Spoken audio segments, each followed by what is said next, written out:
Es sākšu ar savu diplomu darbu, ko es taisīju 1975. gadā, un kad jūs droši vien lielākā daļa nebijāt vēl dzimuši un nebijāt pat vēl iecerēti.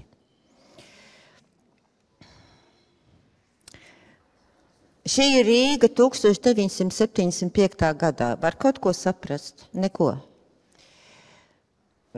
Es studēju, tad vēl mūsu fakultāte arhitektu nodaļa atradās Krāmielā, Vecrīgā. Mēs vēl nepiedzīvojām Ķīpsalu, un mums bija lekcijas tajā staļinisma ēkā Ļeņina ielā 1, Brīvības ielā vai Kaļķa ielā 1, un mūsu studēšana bija ļoti bohēmiska. Es nezinu, kā tagad studenti studē, bet mēs lielāko daļu pavadījām bāros, un te jūs redzat manu vismīļāko vietu Vecrīgā. Tātad, tajā laikā, 1975. gadā, visa Rīgas satiksme gāja pa Kaļķielu, kā nobrauc trolejbus no tilta, tā viņš brauca cauri Kaļķielai, šūpojās, un trolejbus galapunkts bija pie Brīvības pieminekļa. Viņš brauc Brīvības pieminekļim riņķī, tur izlaid cilvēkus un brauc atpakaļ. Un šī vieta Vecrīgā, tātad priekšā jums ir Aspazijas bulvārs, jūs redzat, banka ir labākais orientieris, jo vispārējais ir pazudis. Ja? Un kara laikā bija nobumbots Hotel de Rome, kas bija līdz stūrim, un vēl kāda māja aizmugurē. Nu, un šeit jūs redzat ugunsmūrus. Tātad tāda vieta, kur mēs katru dienu gājām cauri, un tad, kad es nonācu līdz savam diplomdarbam, es domāju, ka es gribu savu mīļāko vietu Rīgā kaut kādā veidā sakārtot. Te jūs redzat, piemēram, cik burvīgi bija Vaļņiela. Nu, tāda riktīga satiksme un cilvēki un dzīva. Un Vaļņu ielas, jūs redzat, kreisajā attēlā bija padomu laika mīļākā āra kafejnīca Putndārs. Es pat neatceros Rīgā vairāk nevienu āra kafejnīcu, un Putndārsā varēja sēdēt ārā un satikt visus savus cilvēkus, un mēs tur gājām katru dienu. Un šeit jūs redzat, kreisā pusē ir Līva laukums, ja? Un mēs ejam uz Brīvības pieminekļa pusi. Un labajā pusē ir Krievu drāmas teātris.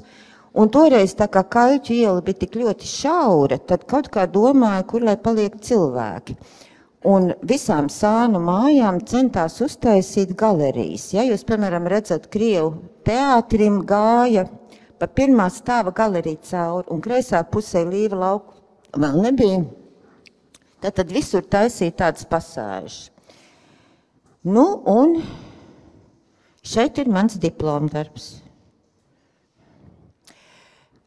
Tātad, kā lai es to izskaidroju? Jūs neko nesaprotiet, ja? Es pārliku tādu bomi, tiltu pāri. Priekšā ir redzams pulkstenis, Laimas pulkstenis, un tur ir tramvajs. Un pie izrautajiem namiem, ja, es pārliku pāri tādu tiltu, lai it kā tā doma bija noslēgt bulvāru loku. Un tad tas laukums tiek ierobežots, un es it kā mēģinu koriģēt to izrauto bumbas bedri ar savu arhitektūru. Šeit ir skats no Vecrīgas putnu lidojuma. Ja? Un tad es vēl uztaisīju zem laukuma pazemes stāvvietu, tā ir tumša zilā krāsā, un it kā pret visiem ugunsmūriem uzlikt tādas liektas formas, un Laimas pulkstenis, jūs redzat, ir tiltiņš, kur var pāriet pāri. Jūs orientējaties, ja? Diezgan dūls diplomdarbs. Un tas bija 75. gads, un es pats biju konferencē, ko Juris Dāmas organizēja valsts pieminekļa pārvalde. Mēs esam tagad Eiropas prezidējošā valsts par kultūras mantojumu. Un Damģa kungs rīkoja konferences Vāgnernamā, kur stāstīja par pēdējām tendencēm, mantojuma saglabāšanām. Un ko es pirmo reizi dzirdēju, ka tieši 75. gads bija lūzuma gads, kad 30 gadus pēc kara, 45. gadā beidzās karš, un jauca nost pilnīgi masveidā, kvartāliem, vecās mājas, un jauca nost arī jūgenstila mājas, un tas gāja uz urā, jo mantojums nav vērtīgs, un tas pats notika Rīgā, ja, piemēram, Melngāju nams un Rāts nams jau bija mūri saglabājušies, kad bumbas izrāva. Bet tam nebija vērtības un tik jauca nost. Un kaut kādā 75. gadā notika lūzums. Un arī mans diplomdarbs, kur es rakstīju rekonstrukciju, šo vārdu es pirmo reizi izlasīju Amerikas žurnālā Architectural Review, ko man sūtīja onkols no Amerikas. Tātad parādījās pilnīgi jauns jēdziens rekonstrukcija. Šodien to loce renovācija, revitalizācija, visi ar rehabilitāciju. Toreiz palika pie rekonstrukcijas. Un es kaut kā to uzķēru, un man tiešām, es laikam esmu piedzimusi tādu nervu, ka man likās, ka es gribu kaut kādā veidā sakārtot savu mīļo vietu Vecrīgā. Un tagad mēs pārējām pie nākošā projekta. Pēc tam, kad es pabeidzu augstskolu 75. gadā, es 3 gadus nostrādāju ģelžu darbnīcā ar pārtraukumiem un aizgāju strādāt uz Rīgas rajonu kolhozu Padomju Latviju. Un te man kaut kā iegadījās, ka pirmais projekts bija kūts rekonstrukcija. Tā bija vecā dzelteno ķieģeļu kūts Puņciemā. Mēs tur braucam garām, kur ir Piņķu ciems. Ja? Un kaut kā tā, es nezinu, kā tā varēja sagadīties, kad man trāpījās tieši tāds projekts, kur kaut kas ir jāpārtais.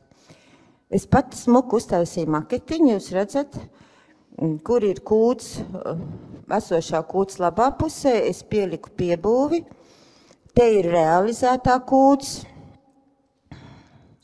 un galā es pieliku stūrī telpu, ja jūs redzat tagad skats no gala, tad baltās sienas ir viss jaunais un vecais ir dzeltenais ķieģelis. Tad es jau toreiz sapratu, ka kaut kā to pievienoto vajag atdalīt no vecā un ieliku tādu kakliņu mazu, ja, no abām pusēm. Un dabūju stūri telpu, un dabūju arī virsgaismas 83. gadā. Un man iznāca stūra telpa, kolhoza ēdnīca ar koka konstrukcijām, pati izgudroja lampu un ko tur visu, ja. Es nezinu, man nemaz šodien nemaz tik slikti neizskatās šī telpa, ko es taisīju ļoti, ļoti sen. Pirmā rekonstrukcija. Šis projekts, tā kā tas bija kaut kas pilnīgi jauns vārds rekonstrukcija un kaut kas tāds Eiropā, pasaulē un Padomju Savienībā. Tad šo projektu es aizsūtīju Maskavu, tur bija jauno arhitektu konkurss, un dabūju 3. vietu, 3. pakāpes diplomu. Kronbergs dabūja 2. pakāpes diplomu, es neatceros par ko. Un tad mēs braucām uz Maskavu, un tad mūs tur uzņēma Maskaviešu arhitektu savienībā, un pēc tam viņi aizsūtīja šo projektu uz Sofiju, kur bija Interarh, tāda kaut kāda Eiropas izstāde, kur tad mēs arī braucām līdz, un toreiz padomju laikā jums to grūti iztēloties. Bet, teiksim, tās 15 Padomju Savienības republikas, tas bija, visu laiku komunikācija. Mēs braucām uz Sofiju, ka no katras Padomju republikas bija 2 arhitekti izraudzīti. Es biju kopā ar manu kolēģi, 2 igauņi, 2 lietuvieši, 2 gruzīņi, 2 armēņi, un tā tālāk. Un visiem bija savu projekti, tur bija arī Zanas Kalinkas projekts. Un kaut kā tādā laikā mēs bijām nogriezti no Rietuma Eiropas un no pasaules, bet Padomju Savienības iekšienē notika tāda, tas vispār bija kolosāli. Mēs varējām ceļot pa visu Padomju Savienību un braukt ciemos, bijām pie armēņiem un protams, ļoti nopietni raudzējās ar igauņiem un lietuviešiem, vienās ballītēs un izstādēs. Un, tas bija kaut kāds tāds laiks. Ja? Tagad tas ir mans pirmais stāsts, pamācošais stāsts par Padomju Savienību. Un tagad mēs leksim uz nākošo kūti. Tad es sāku ar kūtīm, un tagad man ir, es domāju, ka kūts ir ne industriāls, bet agrikulturāls mantojums. Tad Rūmeņas muižais atjaunoja 3 nedzīvojumās ēkas – kūts, stals un vāgūs. Te jūs redzat, jūs esat bijuši Rūmeņas muižā, tas ir Kandavas tūmā. Ja? Kandavas novads un bija muižas drupas, un labajā pusē ir redzams Laidara pagalms, ap kuri 4 saimniecības ēkas. Pa kreisi ir muižas ēka, kas iedurās ezerā. Un tālāk ir Laidara pagalms, ap ko ir apakšā ir kalpu māja, stallis, vāgūs un milzīga kūts. Un tad kopā ar kungu māju mēs arī atjaunojam pakāpeniski vairāk gadu laikā tās lauksaimniecības celtnes. Nu, redzat, es salieku virsgaismas, mēs visiem likām šīfera jumtu, dabiskā šīfera. Nu, es tagad sākšu pēc kārtas. Nu, piemēram, lielā kūts, kas ir tik monumentāla, un viņā tiešām, kad es parādījos Rūmeņas muižā, vēl turēja govis, un visu laiku domāju, ko ar to milzīgo kūti iesākt. Te ir redzams, ja viņi ir, un te jūs redzat kūtas maketu, kas ir, milzīga monumentāla celtne. Un tad Rūmeņas muižas īpašnieki izdomāja, ka te būs tā vieta, kur būs viesnīca, un kur būs tāda liela zāle, kur ir koncerti, kāzas un tā tālāk. Ar muižām jau neko citu nevar izdomāt, ko darīt. Ka tagad ir iet tikai komerciālie pasākumi, pelnīt naudu un uzturēt tās celtnes, ja? Un te jūs redzat kūts fasādi, virsgaismas, jumta izbūves, vecie mūri, ko mēs tur apmīļojām un restaurējām. Un te es uztaisīju jaunu portālu, lai varētu muižā, lai kūtī varētu ieiet no muižas kungu mājas puses.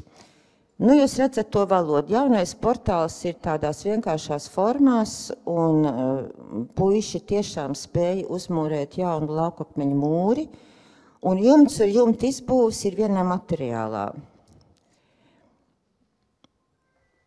Nu, un te ir lielie vārti, un atklāšanā Rūmeņas muižas īpašnieks Justs Karlsons un mākslinieks Jānis Jakobsons atver lielos vārtus. Te ir apmēram tā, kā tas izskatās. Te jūs redzat, kā es strādāju ar jumta izbūvēm, tad kaut kā izgudrot tādas formas, kas it kā saskan ar to monumentalitāti un ar mērogu. Tad es vēl tādas kontraforus izbūvēju, lai radītu tādas telpas, āra telpas, tā kā norobežotas. Nu, un iekšskat, klasika, ja, tad lielās liemētā koka konstrukcijas, raupjās sienas. Es nezinu, ko man te vairāk teikt, bet te notiek koncerti un notiek kāzas. Un visas telpas ir izcinātas ar vienu paņēmienu. Mums bija diezgan liels rezervs ar veco ķieģeli, kur mēs varējām likt uz grīdām. Tas ir kungu mājā un arī visās lauksaimniecības mājās. Un pretī koka konstrukcijām es liku lielu metālu daudzumu. Ja? Tātad atvērumi griestos un gaismu dabūt apakšējās telpās. Un tad man ļoti veicās, ka es atcerējos Foskarīnī lampas, kas vienkārši kolosāli tur iederējās. Te ir, piemēram, kamīns vestibilā. Ja? Tātad, kas ir tās atslēgas? Ja? Kad dabiskie materiāli, tātad veco ķieģeļu grīda, vecie mūri,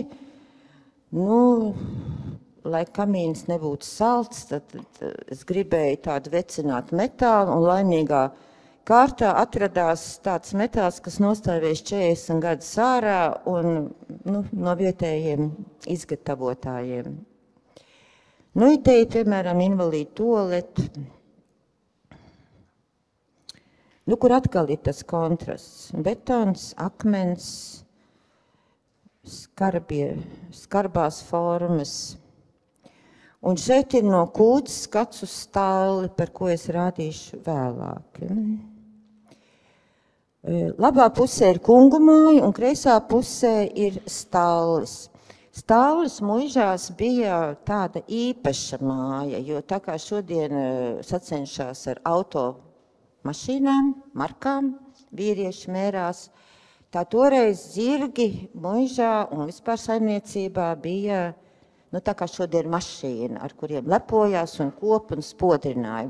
Un tāpēc stāļus parasti būvēja graznākus nekā pārējās lauksaimniecības ēkas, un viņi bija tātad parādas pagalma tūmā. Jūs redzat, brīnišķīgi roku darba. Protams, ka tas stāls bija pa pusē sabrucis, bet te ir laukakmens un ķieģelis, un mēs viņu tur restaurējām un tonējām un ņēmāmies. Tas jau šodien vairs nav nekas jauns. Un tad, uz ko vēl klūp uz tām lauku būvēm, kad sacakina un uztaisa saldi, tas sentiments, jo tagad jau gandrīz ir tā, ka neviens ceļmalas kroks vairs nav bez vecās ķieģeļu sienas un tā tālāk. Un es visu laiku mēģinu atturēties no tādas saldas sentimenta, tur. Ka kaut kā baudīt tās telpas, cik viņas ir vienkāršas un skaistas, un raupjās sienas pārsiešu un ķieķeļu un koka konstrukcijas. Man šitā bilde ļoti patīk. Tur kamīns. Te ir viesnīca apartamenti 2 stāvos stāvlī. Un augšā ir guļamistaba. Tiešām var redzēt kaut ko, ja? Bet baudas nelielas nav. Nav sulīgas bildes, ja? Redzat, kā mēs strādājām. Tā tad ir koka grīdas, un te mēs visādi esam ņemušies ar tiem jumtiem. Mēs liekam dēlīšus un balsinam, mēs atstājam koku, mēs apmetam, un tad, kad apnīk koks pārāk daudz, tad viņa konstrukcijas balsina baltas, tā kā es esmu izgājis gandrīz visus paņēmienus, un, protams, virsgaismas logi. Te ir vēl viens skats uz kalpu māju. Šitas jau kā Francijā. Kad cik skaistas ir tās vecās sienas, un mēs noteikti neliekam nekādas rūtiņu logus, mēs liekam alumīniju vai tērauda logus, un kaut kā tā to skarbumu saglabāt, lai bez cakošanas. Te ir vēl viens interjers, kur es atcerēju tādu kamīnu, tā ir kopējā istaba.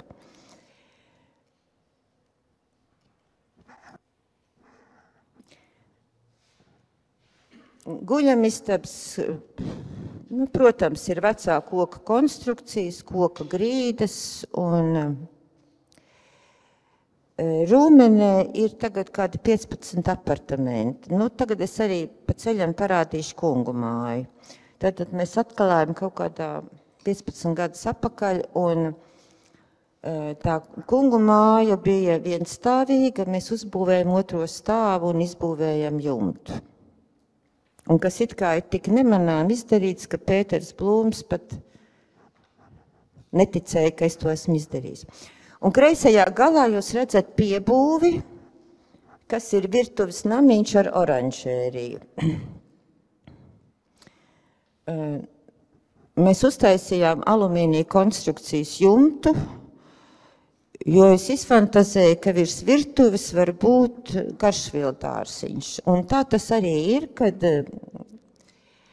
būthaup virtuve, nekādas pildiņu durtiņas un tā tālāk. Tātad kontrasts ir nerūsošā tērauda virtuve un alumīnija konstrukcijas jumts. Un pa 15 gadiem ir tik ļoti sauguši zaļumi, ka tā tiešām ir brīnišķīga telpa. Es iesaku visiem aizbraukt. Un es lepojos ar šo telpu. Nu, tur arī kaut kas industriāls. Jo, piemēram, lai nebūtu tik masīvas tās konstrukcijas, mēs ielikām caurumiņas nesošās spārēs. Un tagad es pievērsīšos savam pirmajam fabrikas pārbūves projektam ģipša fabrika. Pirmo kārtu mēs nobeidzām 2004. gadā un otro kārtu 2011. gadā. Šis projekts bija tāda pat avantūra, kā tagad mēs ar manu vīru Māri Gailu taisam Vāgner zāli, ka mums nebija ne naudas, ne pasūtītāji. Vienkārši mēs sākām dzīvot Ķīpselā 1997. gadā, uzcēlām savu māju, sākām atjaunot koka mājas un visu laiku braucam garām šiem fabrikas stūrim. Tātad, lai visiem būtu skaidrs, kāds ir industriālā mantojuma pamats. Kad pilsēta izplešās un agrāk fabrikas lika kā likums pie transporta ceļiem. Nu, piemēram, Bēma ģipša fabrika ir upes krastā, tāpēc, ka pa ūdeni veda ģipsi. Un viņi ražoja skolnieku krītu un ko tur vēl. Tas bija vācietis un tātad ar baržām veda kaļķi, un tad no tā ražoja ģipsu, un pagalmā bija ģipša skalojamā tvertne. Un pēc tam, kad fabrika pārstāja pastāvēt otrā pasaules kara laikā, tad tur kaut ko darīja. Ražoja hokeja nūjas, piemēram, kaut kādas muļķības. Ja? Un te ir fabrikas pagalms, un pēdējos gados tur bija padomju armijas veļas mazgātuve, padomju savienības laikā. Un padomju savienībā neviens neuztraucās par vides piesārņojumu un notekūdeņiem. Tātad, ja upes krastā mazgāja armijniekiem formas tērpus, tad kur tad lika notekūdeņus? Laida Daugavā, mierīgi. Un te bija ļoti liels piesārņojums, ja? Bet fabrikas ansamblis bija tik kārdinošs un tik skaists, un mēs viņu atjaunojām divās kārtās. Tātad kreisajā pusē ir pirmā kārta, jūs redzat maketu, kur vairāk ir vēsturiskā substance, 4 vecās mājas. Un tad, kad mums tik labi gāja un visus dzīvokļus izpirka, mēs sākām otro kārtu, kur bija tikai viena vecā māja, tā, kas ir vidū. Ja? Jūs orientējaties, ja? Daugavas krastā. Te ir maketa fotogrāfija, ka mēs esam nobeiguši jau abas kārtas. Tātad, lai kaut ko tik drosmīgi darītu, lai fabrikā izbūvētu dzīvokļus, tajā tālajā gadā, pirms kaut kādā 2000. gadā, šitas ir absolūti pirmais lofts Latvijā. Tagad jau tāds vairs nav nekas jauns, un mēs pie tā esam pieraduši.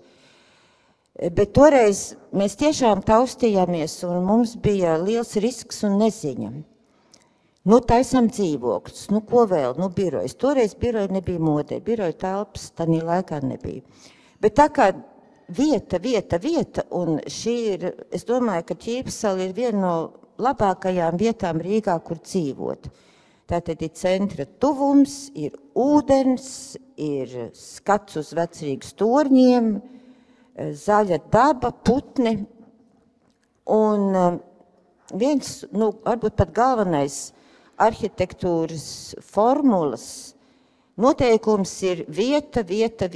Pareizā vietā par pareizo naudu, pareizā laikā. Mēs tiešām pilnīgi riskējām. Braucām skatīties loftus uz Dāniju un vēl uz citām valstīm. Mums nebija saprotams, vai latviešu cilvēki, kur dzīvo tā diezgan savrupi un, piemēram, nemīl rindu mājas, bet mēs Ķīpselā uzbūvējām pirmās rindu mājas pēc neatkarības atjaunošanas, un tagad viss ir pilns. Tā kā mēs eksperimentējām, un nevarēja saprast, vai latviešu publika varētu dzīvot ap kopēju pagalmu, viens uz otru logiem skatīties, un pagalmā rīkot ballītes vai taisīt barbekju.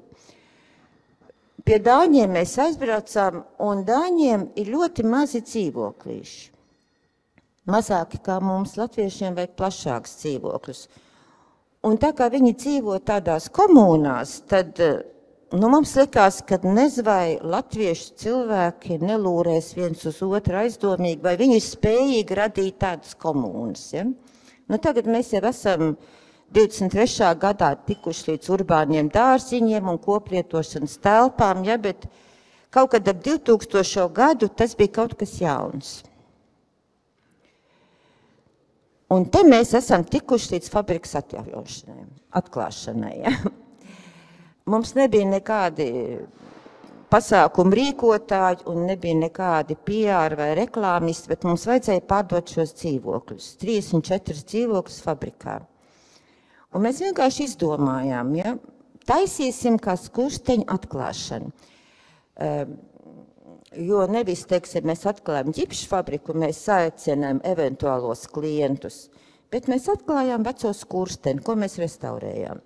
Dailes teātris uzšuva audumu, Čehovu, ja, kā liek pieminekļiem. Mēs apklājām skursteni, un tad viņš lēnām laidās lejā, rīpēja bungas, un pēc tam no skursteņa šāvās uguns. Tur augšā pirotehniķi uztaisīja. Tāda performance, ko šodien kāds varētu ielikt gada dizaina balvā kā lielu notikumu. Mēs to vienkārši tā darījām, ja? Un kā vēl, lai, teiksim, piesaistīt publiku, mēs sarīkojam Kremeratas koncertu un arī saaicinājam savus eventuālos klientus. Un tas bija brīnišķīgs pasākums. Vēl mēs tur uzaicinājām Nacionālo operu, kur uzveda, toreiz bija kaut kā tāda operas, neatceros, kā viņas sauc.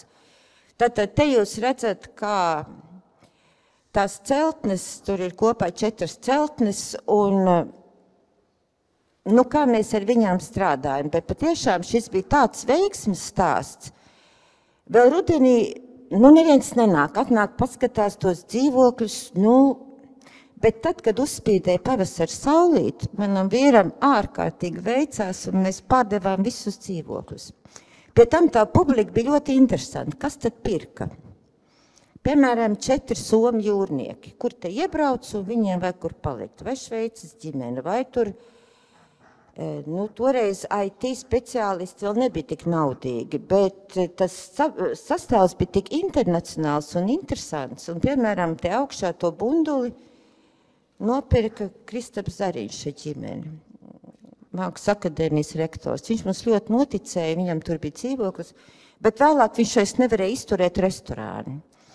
Un to jūs atkal zinat, ka restorāns pirmā stāvā, augšējā stāvā iedzīvotājiem ir liels pārbaudījums. Tātad, taisot dzīvokļus, mēs sapratām, ka šitā vieta, kur izsapņojam, ka mums būs fabrikas restorāns un kā cilvēki tur brauks ar laivām, un mēs to visu realizējam. Un es jau pat pagājušajā nedēļā biju fabrikas restorānā un tur iet uz urā. Tur bija viss pilns, pirmā saulainā diena. Mēs paši uztaisījām restorānu interjeru un es, kas ir mans pamatojums, kad melnas sienas, jo tu visu koncentrē uz skatu. Tātad fabrikas restorāns šodien ir pilnīgi degradēts, un to izdarīja mani kolēģi, bet es nesaukšu vārdā. Tātad melnas sienas, tā bija pilnīgi super telpa, ja, kur tiešām mūs nekas neierobežoja. Centrā bija bārs un pa labi spārni, un tu sēdi pret melnām sienām, un tu tikai skats, tās sienas ir kā neredzama robeža. Vēlāk mēs arī ar Māru uztaisījām tādu betonu pontoni, un likās, cik forši, ka varētu Daugavā, un mēs pat bijām pagājušajā nedēļā, tur vispār nevienas vietas nebija. Apkārt peld pīles un kvākšķa vardas. To betonu pontoni izgatavoja Priedainē, un tad viņi atvilka uz fabrikas ūdenī. Ja? Un redzat, ko nozīmē, kad piemēram, šādu ģipšu fabriku nevarētu uzbūvēt nekurienē ar šo veiksmes stāstu. Tāpēc, kad ir ūdens, anglisku waterfront, kas ir tāds faktors, ja, kad pareizā vietā tur bija vērts tas ieguldījums. Mēs taisījām visām mājām un visiem dzīvokļiem totālo dizainu. Tātad pārdevām dzīvoklis jau ar interjeru un iekārtotu. Un te jūs redzat skatu uz pagalmu, labā pusē ir skurstenis, un pretīm ir tā sauktā holandiešu māja, kas bija garš rūpniecības korpus, apjoms, korpus ir krievvārds.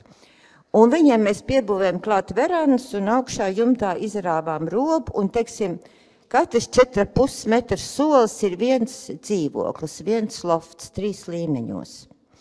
Pretīm jums ir angļu māja, mēs viņu saucam par angļu māju, jo jūs zināt, ka staigā pa Londonu, tad viņiem visur ir mājas priekšā tas paceļinājums, ja? Un trepīts iet uz beletāžu stāvu. Un tur atkal mēs pielikām jumta terases, tad āra telpas. Un pagalmā, tur, kur ir cits ieslēgums, tas ir dolomīti, tur bija lielā kaļķu skalojumā bēdra. To mēs iezīmējam.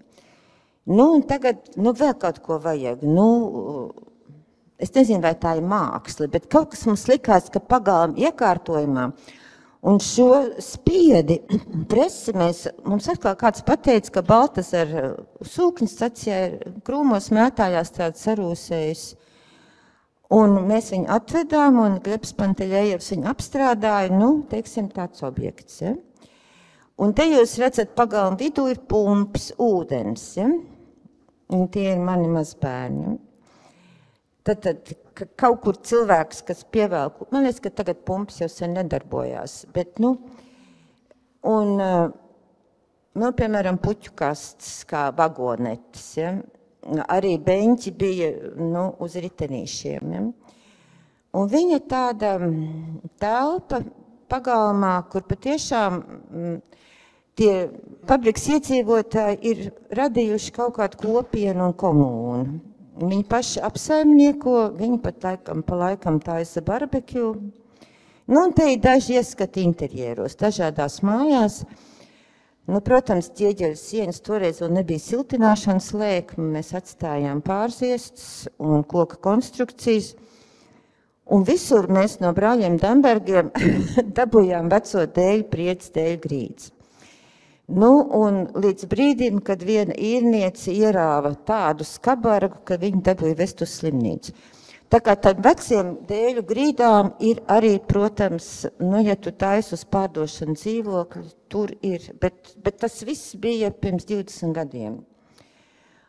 Te ir viena kāpņu telpa un holandiešu mājas virtuve, kur redzams ielas ieeja. Mēs izgudrojam, ka speciāli priekš šīs fabrikas mēs uztaisīsim cementa flīzes 6 stūra, un pamats mums ražoja, un katrai no 4 mājām ir 3 krāsu kombinācija. Sarkans, melns, balts, pelēks, gaišs, pelēks, gaišs. Šitā ir strādnieku dzīvojamā māja, kurā, tas jau bija toreiz pieejams, un tiešām tās flīzes kalpo joprojām. Te ir arī viena detaļa no interjera, ļoti liena griezīte šito kamīnu uzzīmē, kad mēs strādājam kopā, un kāpnes jūs redzat šī valoda. Mēs uzlikām arī cementa flīzes uz terasēm, bet pēc tam dabūja raut nost, jo tomēr ārām tās cementa flīzes nebija labas, viņas bija ļoti skaistas. Un restorānā mēs salikām visas flīzes, mums bija laikam 9 flīžu kombinācija. Tā kā kādreiz liekas, ka tu kaut ko skaistu uztaisi, piemēram, to restorānu, ja? Vienkārši sapņu telpa, kam pacēlās roka to visu izjaukt. Un tad pārpilka viens ēprējs, kas apmetās dzīvot un izrāva visas flīzes ārā, jo viņām bija mikroplaisas, nojauca bāru, ja jūs tagad aiziesiet, jūs tur redzēsiet tādu pilnīgu kiču un drausmīgu telpu. Un par to es nevaru pat atvainoties, es ar to cilvēku 10 gadus nerunāju, kas to izdarīja. Tā tas ir, kad laiki mainās un ir, ka liekas, ka tu uztaisi kaut ko, kas ir skaists. Un te ir sākās fabrikas 2. kārta. Tātad, pirmā fabrika bija vairāk vecās mājas, un šeit ejam uz jūras pusi.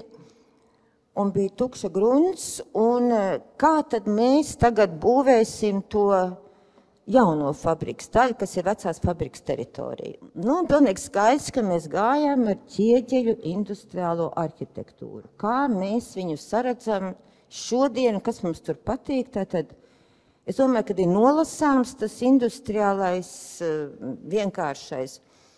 Ja vecā fabrikā ir ķieģeļi, un viņi tur bija krāsoti, šuvoti un šuvis tonēji, to darīja arī vecos laikos. Tad šeit es gribēju melnu, sarkanu un dzeltenu ķieģeli. Mēs sākām runāt ar Latvijas ķieģeļu ražotāju Kalnciems, vai kas tur bija Lotē laikā. Viņi nespēja melnu ķieģeli uztaisīt. Nu, tas bija atkal kaut kāds 2005. Gads vai kāds. Tad vietie ražotāji nespēja to izdarīt. Mēs būtu devuši lielu pasūtījumu. Un mēs aizbraucām uz Beļģiju, uz Wienerberga fabriku, un es atradu to melno ķieģeli. Melnais ķieģelis ir lipīgs, tagad mēs redzam ļoti daudzās vietās. Bet tas samtainais, un pie tam tās mājas ir uz Ogļielas. Nu, te jūs redzat fabrikas pagalmu, kas faktiski ir apakšā ir autostāvvieta. Mums bija liela izšķiršanās par autostāvvietām, un laimīgi mēs viņus ielikām pazemē. Tas bija lieki 1000. Te jūs redzat vienu iekšējo pagalmu. Tur atkal ir atsevišķs stāsts, bet to industriālo domāšanu, ja, kad tur bija konstrukcijas, ko mēs atstājām un neizjaucām. Te ir skats no jumta terases uz upi, skats uz pagalmu, un mēs taisījām arī visur interjerus. Tātad, kad mēs nodevām otro fabrikas kārtu, mums bija līgums ar Excelsior, man patīk ar Martinsonu strādāt arī pirmajā fabrikas kārtā, ka mēs uztaisām paraugu dzīvoklis katrā mājā. Tātad šis ir jumta dzīvoklis. Apaļajā bundulī akmens grīdas, akmens terases, kamīnus mēs taisam ar sils un sili, ar tērauda un dažādām metāla loksnēm. Un tas ir atkal citā mājā, un šeit jūs redzat melno ķieģeļu sienas. Tā bija liela cīņa. Tad, kad mums ar to fabriku gāja kā gāja un uznāca krīze, un mans vīrs fabriku pazaudēja, tad pāris gadus stāvēja būvlaukums, un viņi pārpirka amerikāņu New Century Holding domus. Tie, kas tagad būvē Mežparkā to ciematu. Un birojā, jūs zināt, kur tas ir, ja? Domus, ja? Nu, un Domus ir no Amerikas, un tur mums bija amerikāņu arhitekts. Un tagad es gribēju, kad interjerā ārā un iekšā ir melnas ķieģeļu sienas un sarkanas ķieģeļu sienas. Nu, un tie amerikāņi ne par ko. Es teicu, lūdzu, atļaujiet man uztaisīt vienā dzīvoklī, un ja nebūs labi, nu tad nē. Un uztaisīju, un tagad jūs neticēsiet, pusfabrika grib melnas ķieģeļu sienas un sāk lipināt, kur vajag un kur nevajag tos melnos ķieģeļus. Te jūs redzat kāpņu telpu, piemēram, vienā no mājām, un arī, ko mēs izmantojam paņēmienu, ka mēs taisām paši savu perforāciju. Ja, te vidū ir redzama lifta siena, kur ir ģipša fabrikas logo. Labi, tagad beidzām ar ģipša fabriku. Pārējiem pie Kaltenes. Vai vajag pārtraukumu? Ģībonis nav nevienam. Kaltenes māju mēs taisījām reizē ar ģipša fabriku, mazliet pa priekšu. Un daudzas lietas mēs tur izmēģinājām, ko mēs vēlāk realizējām ģipša fabrikā. Nu, tā eksperimentējām. Tur bija pārtraukums, un otrās kārtas ģipša fabrika vēl nebija. Nu, un mans vīrs bija aizbraucis apkārt pasaulē 2 gadus un nezināja, kas ir Latvijas tirgū. Mēs bijām pabeiguši pirmo ģipša fabriku ar lieliem panākumiem, un mums bija nauda, un mēs braucam lieldienu rītā un skatāmies jūrā. Kas tas ir? Kas tas ir? Mēs neko nebijām dzirdējuši, tāpēc, ka Māris nebija Latvijā. Un kā mēs piebraucam, tā apgājam apkārt uz salas jūrā, bijusi padomju laika sūkņu stacija, kas bija paredzēta lašu audzēšanai. Nu, tāds neveiksmīgs projekts, kas izgāzās un nekad nedarbojās savam mērķim. Un tā no kaut kāda 87. gada tas biedēklis stāvēja jūras krastā. Te ir interjērs, sūkņi tika aizvākti. Jūs redzat padomju laika pārseguma paneļus, sarkanā ķieģeļa notrupušās sienas, un mēs abi bijām pilnīgā sajūsmā. Šitas mums dara. Un mēs siltinājām no ārpuses un aplikām ar kortenstilu, braucām uz Helsinkiem, pētījām kortenstilu, ko tirgoja Ruki. Tātad tas mums dara, un tas mājastēls nemainās. Tā ir mākslīga sala. Es te varbūt neizvērsīšos daudz, ja ir braukuši garām un redzējuši. Ja? Tātad uz salas jūrā, un tas ir tāds visīstākais lofts, brīvdienu māja. Mēs atjaunojām to apjomu, un tas ir no jūras puses, nu, uznāk kādreiz dzīvē un gribas kaut ko uzbūvēt, nu, ko vienreiz, nu, man tā gribējās. Nautils, ja, mēs, nu, tomēr vajag somu pirt, un, nu, ka viņi kaut kāda atšķirīga no tā kluča, mājas kluča, un tas ir nerosošā tēraudā, ietekmējoties no kapteiņa Nemo un Nautilu tēvs. Pirts baseins un ēnes.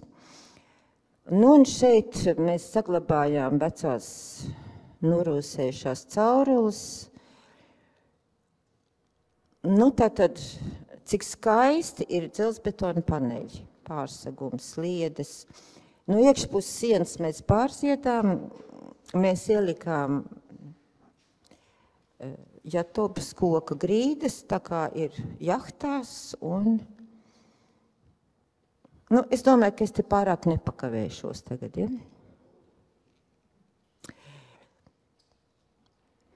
Tātad interjērs, un interjerā, nu, tā kā mums tādā brīdī bija labi finansiāli apstākļi, mēs varējām tiešām atļauties, un tāds gadījums ir vienreiz dzīvē. Nu, tātad vienkārši skaidra, tīra telpa, ielikām starpstāvus. Nu, vieglāk ir atbraukt apskatīties, man te grūti pastāstīt. Tagad ir 7:08, bet man vēl ir daudz projektu.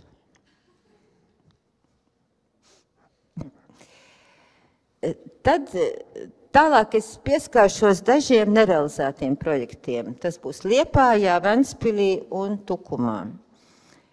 Kesenfelda kungs Liepājā, kad viņam labi gāja, viņš izdomāja, kad ir brīnišķīga vecā fabrika, nu tas ir, kā lai es pasaku, kur tas ir, pie kanāla, laikam, ja? Nu tātad te ir brīnišķīgi. Viņš teica, vai nevar uztaisīt tādu kā Bergu bazāru Liepājā? Nu, kāpēc nevar? Nu, un tātad brīnišķīga substance, bijusi liķieru fabrika, burvīgas telpas, un arī vēl koka māja. Te ir mana skice, kā mēs, protams, mīļi apmīļojam, atjaunojam tos vecos mūrus un koka mājas, ar kur iet iekšā, bet vēl kaut kas jāpiebūvē klāt. Un te sāks tas grūtākais arhitektam, nu, kamēr man ir tas, kas man dots, es ļoti labi un komfortabli jūtos, bet kad man kaut kas jāizdomā jauns, nu, te mēs gājām ar tādām masīvām koka režģa konstrukcijām, jaunais apjoms, nu, kaut kādu tur biroju, es pat vairs neatceros, ja? Šis paņēmiens nav izlietots, es tagad kaut ko tam līdzīgu redzēju tabaks fabrikā Lukševics taisa, ja? Tātad atsekts koka karkas no ārpuses. Nu, šeit nekas nenotika.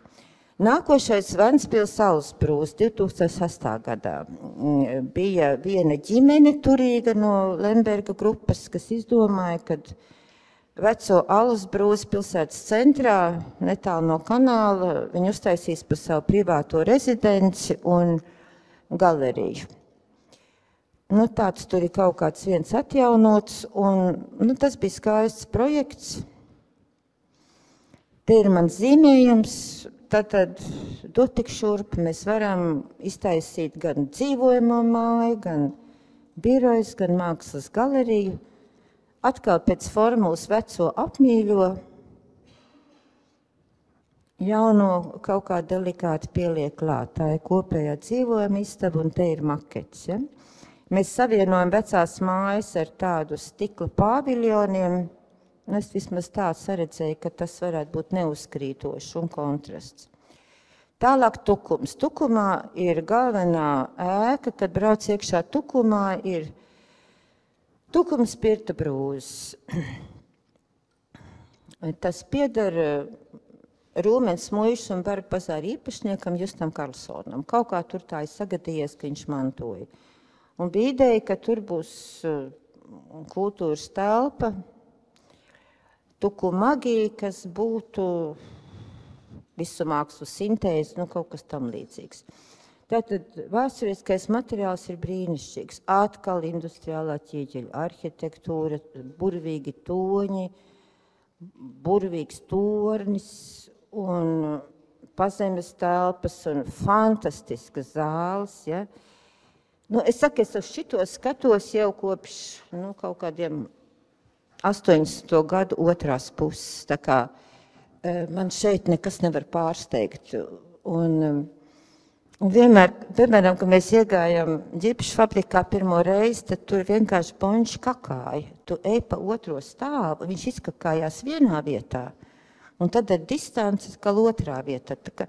Un es skatos, tās kakas ir vairākās vietās. Tā, tik tālu viņas ir degradēts. Viss mēs nekad neatjaunosim, bet kaut ko censties mēs varam darīt. Un te ir atkal skaistais pārbūves priekšlikums. Es zīmēju roku, un te ir skats kalna galā uz to fabriku, kura pārvērst par muzeju, pierikts labā pusē klāt arī koka mājiņas, kur ir rezidents, pazemes stāvvieta, un apakšā iet dzelzceļš. Labā ziņa, ka Tukums sāk mosties, un šogad bija pavasarī talka, kad aizaugušo Tukuma nogāzi visu notīrīja, un ir indikācijas, ka Tukuma kalns tiks pamazām atbrīvots no brikšņiem. Un te pie reizes mēs pieķērām klāt Tukumā arī Tukuma kultūras namu. Man uzaicināja Tukuma pašvaldība atbraukt apskatīties. Un Tukuma kultūras nams ir tāds pussprāgušā stāvoklī pilsētas centrā, kur ir no 901. gada biedrības ēka, un arhitekts Edgars Šēnbergs ir uztaisījis piebūvi kaut kādos 80. gados. Tas bija tādā laikā un diezgan tipiski, kad padomju cilvēki, sevišķi provincē, būvēja milzīgs kultūras nams.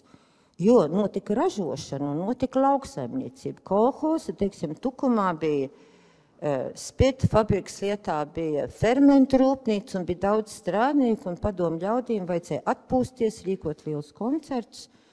Un tā padomju laikā radās šie lielie milzīgie kultūras nami, kur šodien knapi velk dzīvību, jo Tukumā nenotiek ražošana. Šis ir skats no Tukuma kalna puses. Es uztaisīju vīziju.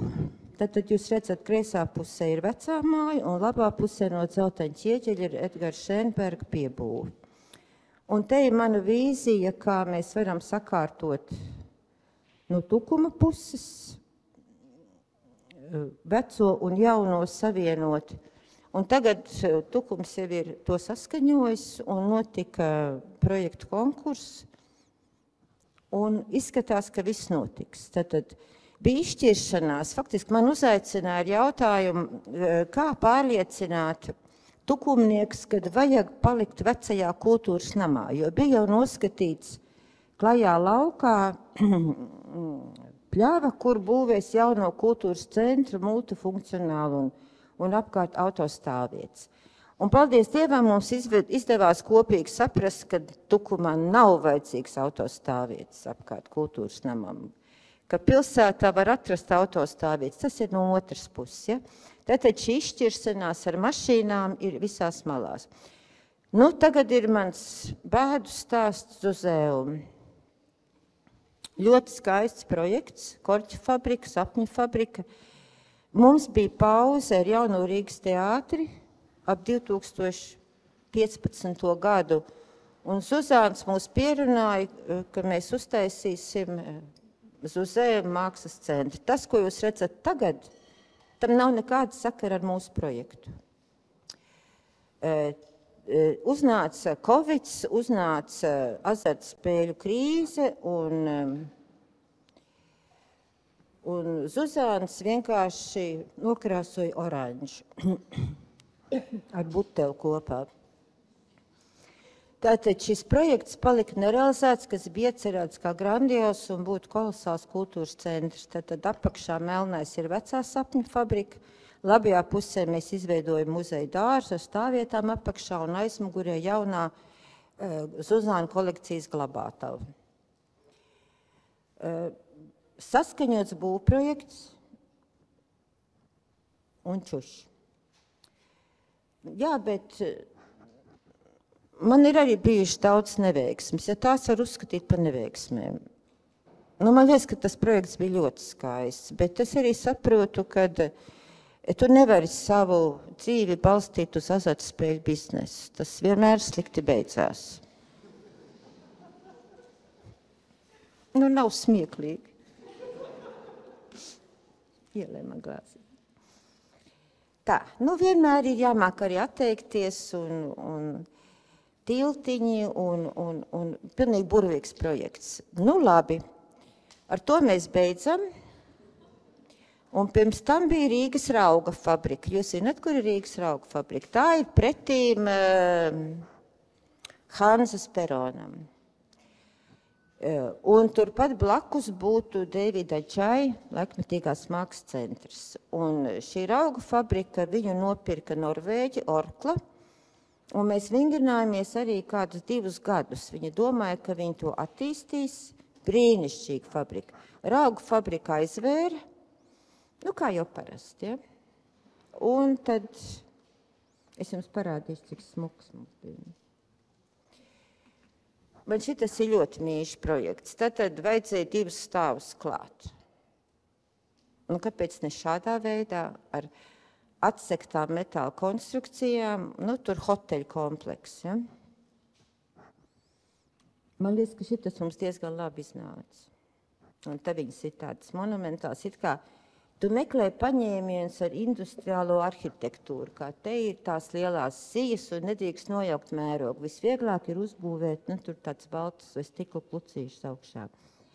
Un ansamblī bija arī koka māja, ko mēs arī, un apakšā ir pazemes stāvvietas ar tiem ripuļiem. Es domāju, ja attīstīs Davida Džai projektu, šis projekts notiks. Un ar Davida Džai ir tā kā ar daudzām lietām. Ir mīti,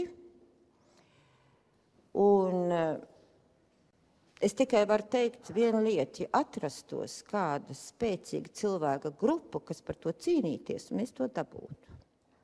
Tātad ir Vittenbergam pilnīgi saskaņots būvprojekts stāv plauktā, un mums joprojām nav laikmetīgās mākslas muzeja. Un Nauras Puntos, kad es viņam par to jautāju, ziniet, tur ir netīra nauda un tur ir aizdomīgi, un mēs šo dāvinājumu nevaram pieņemt.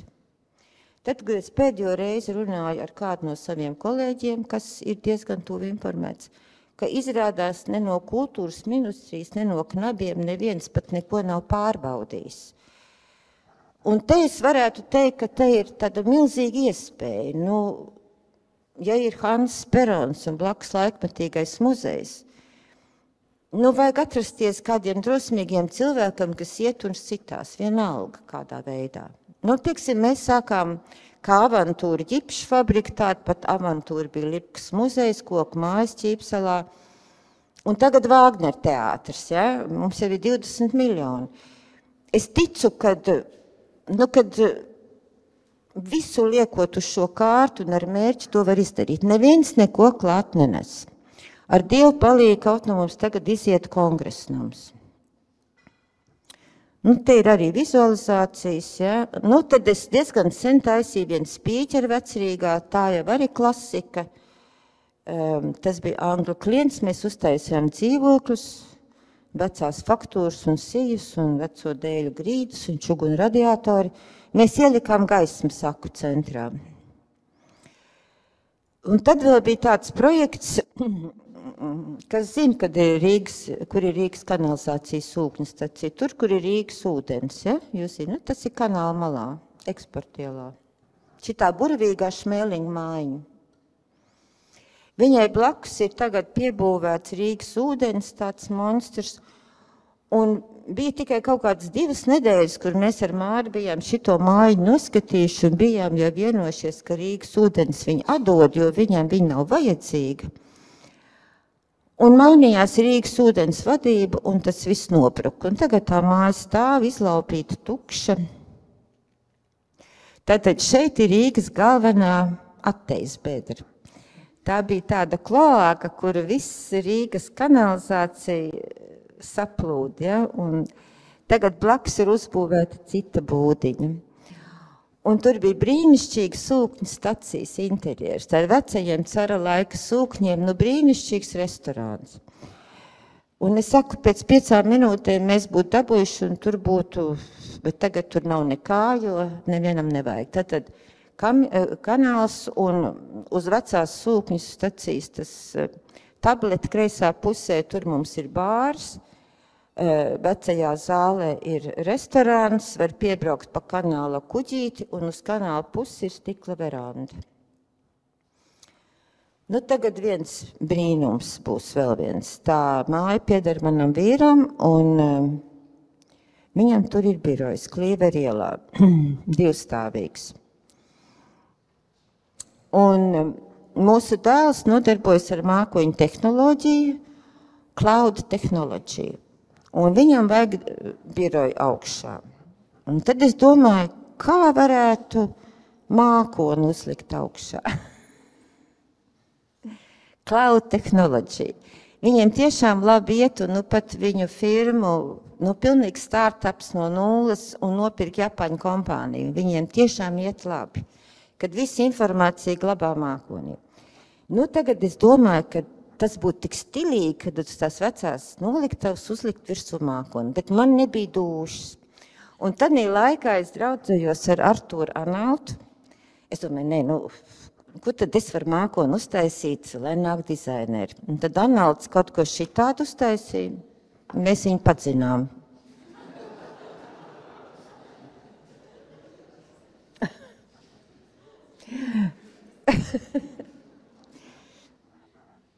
Nu, man liekas, ka tas ir pat raku gerī, vai kas tas ir, vai... Nu, un tad es pati šitādu uzzīmēju. Kā jums patīk?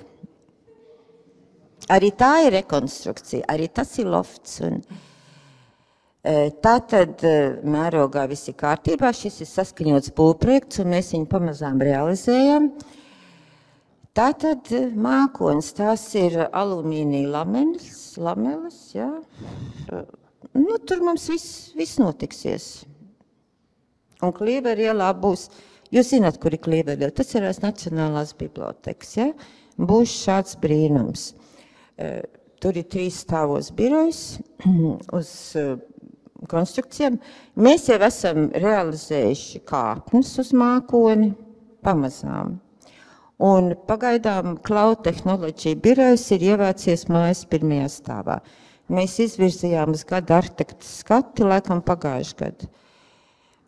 Bet nu, viņi teica, viņi pagaidīs, kamēr mēs uzbūvēsim mākoni. Tātad stikla sienas, demokrātiski balsinātas, nevēlēts dēļ sienas, betona grīdas un daudz mākslas. Laba māksla, Kristaps Ķēlis, piemēram. Ja. Tagad vēl pirmspēdējais adata fabrika Kuldīgā, ko mēs nobraucām pagājušā gadā un neko mēs gada arhitektūras skatē nedabujām. Adatu fabrika, te jūs redzat, bet tagad mēs runāsim par to nosaukumu. Latvijas valsts mākslas akadēmijas starptautiskās maģistra studiju programmas pakalpojumu dizaina stratēģijas un inovācijas kopradas telpa. Drausmīgi. Tik tā mēs esam tikuši ar dizaina skolu, ja? Kad mēs šitos kalamburgus salieka beigās, bet īsāk nevar pateikt, ja? Un viss sākās diezgan jauki, kad Kuldīgas pilsēta grib, kad mazpilsētā ir studenti un ir vecā slimnīca un cik burvīgi, kad mēs varētu uztaisīt, un toreiz vēl bija tāds diezgan latvisks nosaukums prototipēšanas darbnīcas. Kā tas būtu latviski? Nevar latviski iztūkot. Nu, vēl bija otrs nosaukums dizaina klāsteris. Arī latviski nevar nosaukt dizaina klāsteri. Mēs esam slimi ar šitiem te normālā valodā nevar pateikt. Tātad bija te no pagalma puses.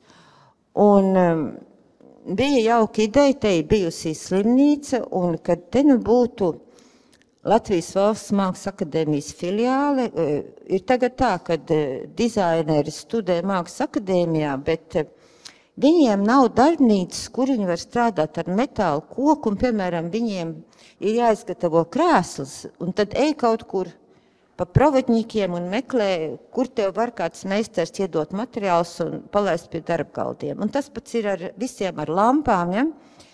Un te bija tāda brīnišķīga ideja, ka šī mājā būs metāla darbnīca, koka darbnīca, lāzeru tās darbnīcas. Nu, beigās programma bija uz 3 darbnīcām un ar Dievu palika viena darbnīca. Un tagad ir pakalpojumu dizains. Tātad, tā kā pie vecās slimnīcas ēkas, tas ir konkursa projekts, mēs vinnējam konkursu. Slimnīcā ir koridors pa vidu un kā lai dabūtu 3 darbnīcas. Un tāpēc mēs izdomājam, ka aizmugurē mēs pieliekam tranzīta koridori no sētas puses, ja, 2 stāvos. Un tad mēs dabūnām šķērsām cauri 3 darbnīcas, kur vēl sākotnēji bija lielie vārti un pagalmā montēs dizaina objektus. Es domāju, ka tagad šī mājā vairs nevienu objektu neuztaisīs. Būs tikai pļāpātāji, vadītāji, organizētāji. Un tai pašā laikā es tiešām to nevaru saprast, ka mums ir tādā Kuldīgā. Mums, piemēram, visus vecos logus atjauno Kuldīgā, vecās durvis atjauno. Mums tik ļoti vajadzīgs arī šādām fabrikām ir atjaunot šos vecos logus. Un tie tagad ir dārgāki par jauniem logiem. Mums vajadzīgi cilvēki, amatnieki, kas strādā rokām, vienalga kādā materiālā. Nu, diemžēl šī skolā ar rokām vairs neko nedarīs. Nu, pakalpojumu dizains ir cienījama lieta, bet tā ir specifiska lieta. Es pat nezinu, vai tas ir dizains, tas ir programmēšanas jautājums. Nu, piemēram, e-veselība vai e-medicīna. Slikts dizains vai BIS sistēma, ja? Tāpēc, ka to dara cilvēki, kas pārvalda tehnoloģijas, bet kuriem nav tā, nu, piemēram, arhitekta domāšana, BIS, ja? Tāpēc viņš nedarbojās. Un tā ir ar vairu, un tas pats ir ar medicīnu, ja kamēr viņi ieietās. Nu, un tad šie jaunie cilvēki būs starptautiskā maģistra programma, kur viņi, piemēram, izstrādās sistēmas, kā var pensionārs vieglāk nokļūt pie ārsta bez satraukumiem, nu, vai kaut kā tam līdzīgi. Tātad bijušā slimnīcā priekšplānā jūs redzat operāciju zāli, kur ir studenti istaba, un tālāk ir mūsu galerija 2 stāvos, no āras pielikta. Nu, man tas projekts ļoti patīk. Tātad tāda tranzīta koridors. Ja? Interjerā tu nolas, ka tā ir tā kā āras siena. Nu, te mēs tiešām ņēmāmies ar visām faktūrām un atkal veciem dēļiem, visus logus restaurējam un vecās sijas, bet tas jau vairs nav nekas jauns, to jau mēs visu pazīstam. Un te ir studenti. Un tagad es nonāku pie, es beigšu 8:30. Jaunā Rīgas teātra ansamblis. Tas jums visiem interesē, pareizi? Mēs strādājam 10 gadus. Un tā ir pacietība, izturība. Šeit sēž arī mūsu celtnieks Jānis Kreitsburgs. Jānis vēl nav nobeidzies.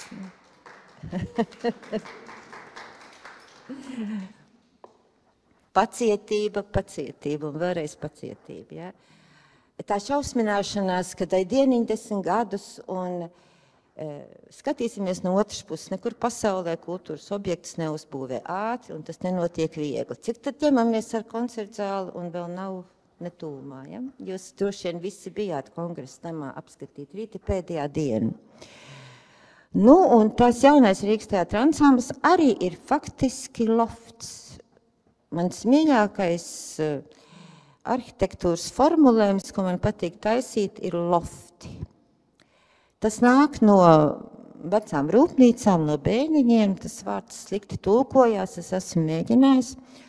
Un te jūs priekšā ir Lāčplēša iela 20. gadsimta sākumā. Jūs ejat no kalna lejā no Brīvības ielas, kreisā pusē ir Krievu katedrāle, ja? Un man liekas, ka tur tas zaļais koka žodziņš stāv vēl šodien, koka mājiņa vairs nav.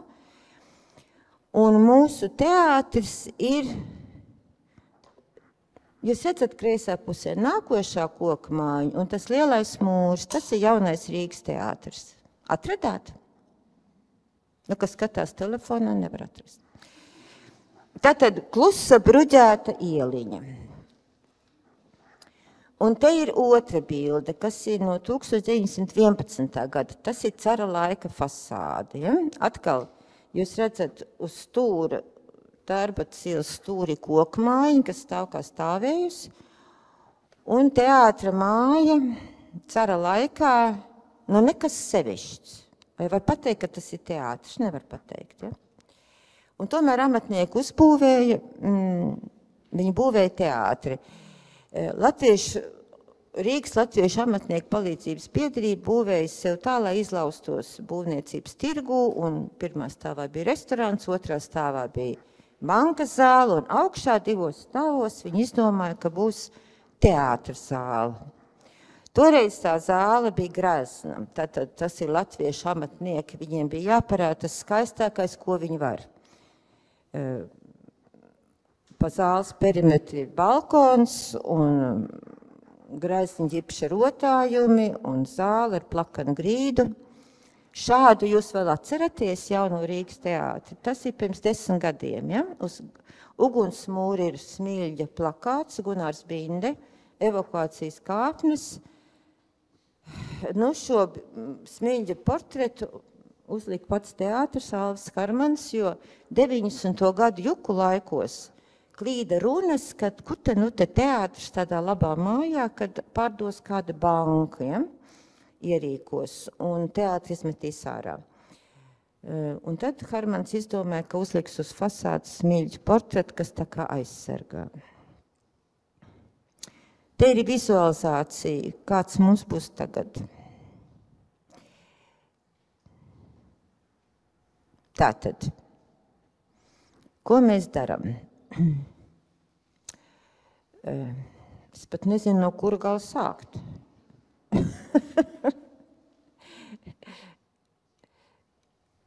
Redzat, nu jā, mēs paaugstinām fasādu un pilnīgi izmaiņam fasādu līdz ar to, kad mēs uzbūvējam Šņurbēniņu torni un vēsturisko fasādu sadalām tā kā no vienas fasādes 2 daļās. Galvenais, ko mēs izdarām, ka mēs uztaisām teātra galveno ieeju no pagalma. Tā kā Lāčplēša iela ir pārvērtusies par transporta maģistrāli uz Salu tiltu, tad mēs taisām galveno ieeju no pagalma. Līdz ar to visa fasāde izmainās. Ja? Tagad jūs redzat, kā pašlaik izskatās fasāde. Jaunais pievienotais uz jumta ir metāla konstrukcijās. Un tā tas izskatīsies, ka būs nobeigts. Un te ir kreisā pusē pasāža uz pagalmu. Tad tas būs tā kā Brodvejas teātrī, kura virs trotuāra ir uzraksts un gaismiņas un ne tunelī un ne uz pagalmu. Un tagad ir tas, ko neviens nezina. Visi skatās uz ielas fasādi, bet, kad iziet pa tuneli cauri, 2 pagalmi. Un mums ir tieši saite ar Ģertrūdes ielu. Mēs esam uzbūvējuši 1, 2 jaunas mājas un 2 atjaunojuši. Tātad būs kaut kas tāds, kas jau tagad diezgan labi nolasās. Tā ir galvenā ieeja teātrī. Te ir vecais pagalms. Es esmu tiešām nogurusi, es varu būt ātri, ja? Un te jaunais pagalms ar Čūsku. Un tagad bišķiņu paiešu apakaļ. Un kāpēc es viņu pievienoju industriālam mantojumam? Tāpēc, ka pagalmā bija Vilhelma Minuta 2 metāla apstrādes darbnīca. Ja jūs atceraties veco kafejnīcu un mazo zāli, tad tās bija bijušās Kalēja darbnīca. Šī attēlā jūs redzat, tā kā mēs skatītos no Lēčplēša ielas, kāda ir mājas anatomija. Pirmais stāvs ir vestibils, otrais stāvs ir radošais stāvs aktieru ģērbtuves, un tikai 3. stāvā ir vecā zāle un kreisā pusē skatuve. Es domāju, ka tas tā labi ilustrē noslēpumais mājas fasādes. Nu, un te ir galvenā ieeja teātrī, un te ir mūsu jaunās mājas, un to mēs visu varēsim redzēt pēc 1. decembra. Te es esmu diploma darba aizstāvēšanā ar savu skolotāju profesoru Ivaru Strautmanu 75. gadā. Man liekas, ka tad tie tilti kaut kā saskan, ne? Paldies!